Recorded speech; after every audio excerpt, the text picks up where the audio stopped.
Good morning student. कक्षा 9th Hindi विषय में आपका पाठ 4 जाबिर हुसैन। हम पढ़ेंगे सांवले सपनों की याद। प्रस्तुत पाठ जून 1987 में प्रसिद्ध पक्षी विज्ञानी सालिम अली की मृत्यु के तुरंत बाद डायरी शैली में लिखा गया है। सालिम अली की मृत्यु से उत्पन्न दुख और अवसाद को लेखक ने सांवले सपनों की याद के रूप में व्यक्त किया है। सालिम अली का स्मरण करते हुए, याद करते हुए उनको लेखक ने उनका व्यक्ति चित्र प्रस्तुत किया है। यहाँ भाषा की रवानी और अभिव्यक्ति की शैली दिल को छूती है।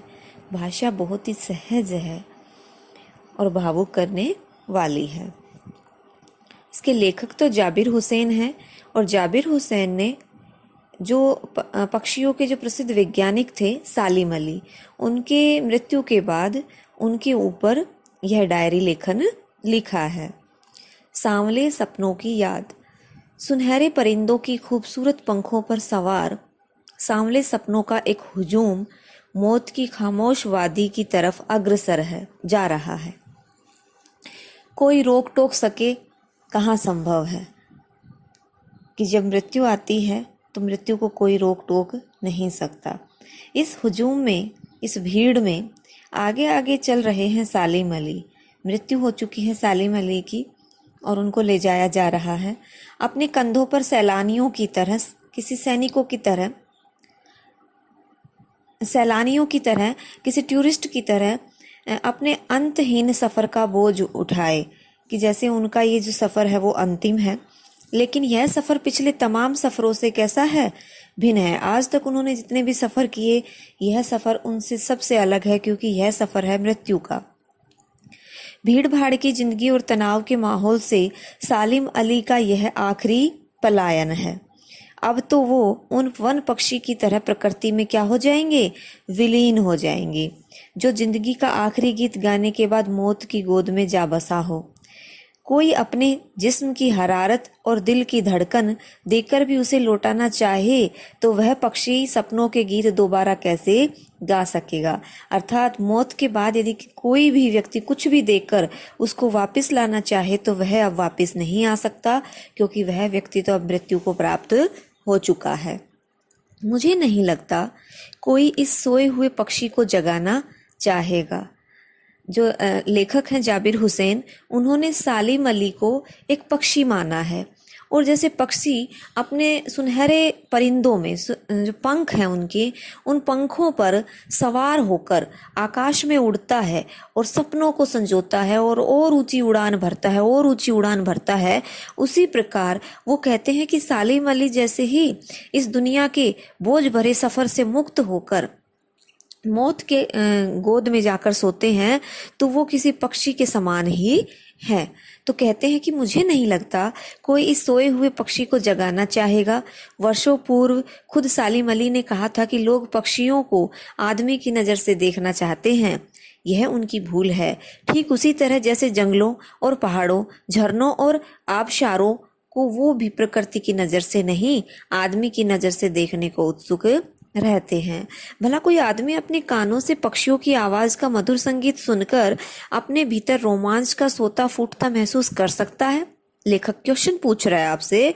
कहता है कि क्या कोई आदमी अपने कानों से पक्षियों की मधुर आवाज को सुनकर अपने भीतर ही एक रोमांच को महसूस कर सकता है? बिल्कुल कर सकता है। यह संभव हो सकता है। एहसास की ऐसी ही एक उबड़ खाबड़ जमीन पर जन्मे मिथक का नाम है सालिम अली। एक व्यक्ति का नाम है, क्या है? सालिम अली। पता नहीं इतिहास में जब कृष्ण ने वृंदावन में रासलीला रची थी और शोक गोपियों को अपनी शरारतों का निशाना बनाया था, कब माखन भरे भांडे फोड़े थे और दूध छाली से अपने मुंह भरे थे, कब वाटिका में छोटे छोटे किंतु घने पेड़ों की छांव में विश्राम किया था, कब दिल की धड़कनों को एकदम से तेज करने वाले अंदाज में बंसी बजाई थी, और पता नहीं कब वृंदावन की पूरी दुनिया संगीतमय हो गई थी। पता नहीं यह सब कब हुआ था, लेकिन कोई आज भी वृंदावन जाए तो नदी का सांवला पानी उसे पूरे घटनाक्रम की याद दिला देगा। हर सुबह सूरज निकलने से पहले जब पतली गलियों से उत्साह भरी भीड़ नदी की ओर बढ़ती है तो लगता है जैसे उस भीड़ को चीरकर अचानक कोई सामने आएगा और बंसी की आवाज पर सब किसी के कदम थम जाएंगे। हर शाम सूरज ढलने से पहले जब वाटिका का माली सैलानियों को, जो वहाँ के टूरिस्ट हैं, वहाँ को हिदायत देगा तो लगता है जैसे सब कुछ ही क्षणों में वो कहीं से आ टपकेगा और संगीत का जादू वाटिका से भरे पूरे माहौल पर छा जाएगा। वृंदावन कभी कृष्ण की बांसुरी के जादू से खाली हुआ है क्या? नहीं। लेखक का ये भाव है कि जिस प्रकार से आज भी हम वृंदावन जाते हैं, मथुरा जाते हैं और बरसाना जाते हैं घूमने के लिए, तो हम वहाँ का जो माहौल है, और जैसे ही हमको पता है कि कृष्ण ने यहाँ वृंदावनों के जो वन है, पेड़ हैं, यमुना नदी के तट पर उन्होंने अपनी बांसुरी बजाई है, गैयाओं को चराया है, तो जैसे ही हम वहाँ पहुँचते हैं तो वो माहौल हम महसूस करते हैं, उस बंसी को हम महसूस करने लगते हैं। तो लेखक उसी प्रकार से सालिम अली के विषय में भी सोचते हैं। मिथकों की दुनिया में इस सवाल का जवाब तलाश करने से पहले एक नज़र कमजोर काया वाले उस व्यक्ति पर डाली जाए जिसे हम सालिम अली के नाम से जानते हैं। उम्र को क्षति तक पहुंचाने में थोड़े ही दिन तो बच रहे हैं। संभव है लंबी यात्राओं की थकान ने उनके शरीर को कमजोर कर दिया हो और कैंसर जैसी जानलेवा बीमारी उनकी मौत का कारण बनी हो, लेकिन अंतिम समय तक मौत उनकी आंखों से वह रोशनी छीनने में सफल नहीं हुई जो पक्षियों की तलाश और उनकी हिफाजत के प्रति समर्पित थी। क्योंकि जो सालिम अली थे वो पक्षियों से बहुत प्रेम करते थे और अपने अंतिम क्षणों में भी जब भी वो अपनी पलकों को खोलते थे तो उनको केवल और केवल अपने पक्षी ही नजर आते थे और उनके प्रति जो हिफाजत करने का उनका भाव था वही दिखाई देता था। सालिम अली की आंखों पर चढ़ी दूरबीन उनकी मौत के बाद ही उतरी थी, अर्थात जब उनकी मृत्यु हो गई उसके बाद ही उन्होंने अपनी पलकों को मूंद लिया था। और यह किस वजह से था? यह उनको प्रेम था, बहुत अधिक प्रेम था। किससे? पक्षियों से। तो उनको क्या बीमारी थी? किस बीमारी की वजह से सालिम अली की मृत्यु हुई थी? कैंसर की भयंकर बीमारी की वजह से। उन जैसा वर्ड वॉचर शायद ही कोई हुआ हो, पक्षियों के प्रति इतना स्नेह दिखाने वाला, उनकी हिफाजत करने वाला, उनके प्रति समर्पित, ऐसा शायद ही कोई हुआ हो जैसा सालिम अली हुए। लेकिन एकांत के क्षणों में सालिम अली बिना दूरबीन भी देखे गए हैं। दूर क्षितिज तक फैली जमीन और झुके आसमान को छूने वाली उनकी नजरों में कुछ कुछ वैसा ही जादू था जो प्रकृति को अपने घेरे में बांध लेता है। सालिम अली उन लोगों में थे जो प्रकृति के प्रभाव में आने की बजाय प्रकृति को अपने प्रभाव में लाने के कायल होते हैं। वो प्रकृति, कहने का क्या अर्थ है कि प्रकृति से हम क्या हो जाते हैं? प्रभावित हो जाते हैं। लेकिन उनको प्रकृति से इतना अधिक प्रेम था, पक्षियों से इतना अधिक प्रेम था, आकाश में उड़ते हुए पंछियों से इतना अधिक प्रेम था कि जो प्रकृति है वो उनकी कायल हो गई थी, अर्थात सालिम अली से प्रभावित हो गई थी। उनके लिए प्रकृति में हर तरफ एक हंसती खेलती रहस्य भरी दुनिया पसरी हुई थी। यह दुनिया उन्होंने बड़ी मेहनत से अपने लिए गढ़ी थी। इसके गढ़ने में उनके जीवन साथी तहमीना ने काफ़ी मदद पहुंचाई थी, जो उनकी जीवन साथी थी। तहमीना स्कूल के दिनों में उनकी सहपाठी भी रही थी। अपने लंबे रोमांचकारी जीवन में ढेर सारे अनुभवों के मालिक सालिम अली एक दिन केरल की साइलेंट वैली को रेगिस्तानी हवा के झोंकों से बचाने का अनुरोध लेकर चौधरी चरण सिंह से मिले थे। वे प्रधानमंत्री थे उस समय। चौधरी चरण सिंह साहब गांव की मिट्टी पर पड़ने वाली पानी की पहली बूंद का असर जानने वाले नेता थे। बहुत ही शानदार नेता जिनको कहते हैं चौधरी चरण सिंह। पर्यावरण के संभावित खतरों का जो चित्र सालिम अली ने उनके सामने रखा, उससे उनकी आंखें क्या हो गई? नम हो गई थी। आज सालिम अली नहीं है, चौधरी साहब भी नहीं है। कौन बचा है जो अब सौंधी मिट्टी पर उगी फसलों के बीच एक नए भारत की नींव रखने का संकल्प लेगा? कौन बचा है जो अब हिमालय और लद्दाख की बर्फीली जमीनों पर जीने वाले पक्षियों की वकालत करेगा? अर्थात अब उसके बाद कोई ऐसा प्रेमी, पक्षी प्रेमी हुआ ही नहीं जो इन बेजान पक्षियों के बारे में सोच सके।